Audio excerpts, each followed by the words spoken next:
So just ఇవి ఈ satellite sounding rockets చాలా చిన్నగా ఉంటాయండి.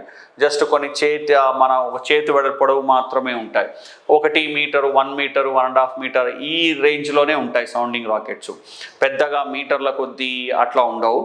ఈజీగా క్యారీ చేయొచ్చు. వాటిని దేని కొరకు టెస్ట్ చేస్తారు ఆ రాకెట్స్ని అంటే, సో కొత్త టెక్నాలజీని చూసుకోవడానికి, డెమాన్స్ట్రేట్ చేయడానికి, ఫ్యూయల్ గురించి ఇన్ఫర్మేషన్ తెలుసుకోవడానికి, తర్వాత నెక్స్ట్ అట్మాస్ఫియర్కి సంబంధించింది ఏదైనా ఇన్ఫర్మేషన్ రావడానికి, సో వాటి కొరకు సౌండింగ్ రాకెట్స్ని వాళ్ళు చేయడం జరుగుతుంది.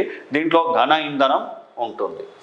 మనం కొన్ని సౌండింగ్ రాకెట్స్ చూద్దామండి. ఇండియా ఫస్ట్ సౌండింగ్ రాకెట్స్ ఇది made US made Nike Apache. Thumba ఎక్కడి నుంచి చేశారు? తుంబా నియర్ తిరువనంతపురం నుంచి చేశారు. ఎప్పుడు 1963.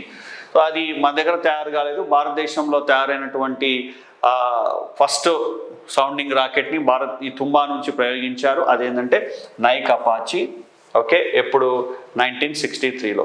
India own sounding rocket 20th November 1967 Rohini RH-75 75 mm డయామీటరుతో ఉండేటువంటి ఓన్ సౌండింగ్ రాకెట్. ఇది ఇంపార్టెంట్.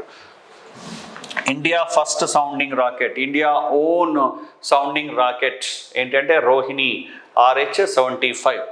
మరి దీనికంటే ముందు యుఎస్లో తయారైంది, మన దగ్గర ప్రయోగించింది ఏంటంటే నైక్ అపాచీ అనేది. ఇక్కడ దీనికంటే ఇది ఇంపార్టెంట్. 2 గుర్తుపెట్టుకుంటే కూడా ఓకేనండి.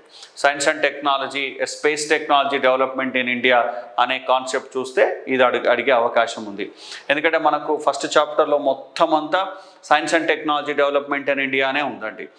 కాబట్టి వాటిలో భాగంగా India first own sounding rocket యొక్క ఇంపార్టెన్స్ ఏంది, ఎక్కడి నుంచి ఎర్లియర్ టెస్ట్ చేశారు, so India own sounding rocket ఏంటి, ఇది ఇంపార్టెంట్. చూడండి, ఇది RH-75 Rohini RH-75 India first sounding rocket. ఎప్పుడు 20th November 1967. ఇక్కడ year is not important, only rocket is important. ఎంత పొడవు ఎంత వెడల్పు ఉంది అనేది కూడా ఇంపార్టెంట్ కాదు.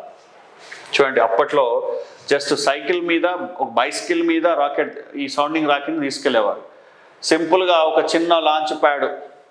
ఇక్కడ చూడండి, శాస్త్రవేత్తలంతా కొన్ని మీటర్ల పొడవు ఉండే సౌండింగ్ రాకెట్ ఒక చిన్న లాంచ్ ప్యాడ్ నుంచి, మొబైల్ లాంచ్ ప్యాడ్, దాని నుంచి అట్లా ప్రయోగించేవారు అప్పట్లో 1960sలో.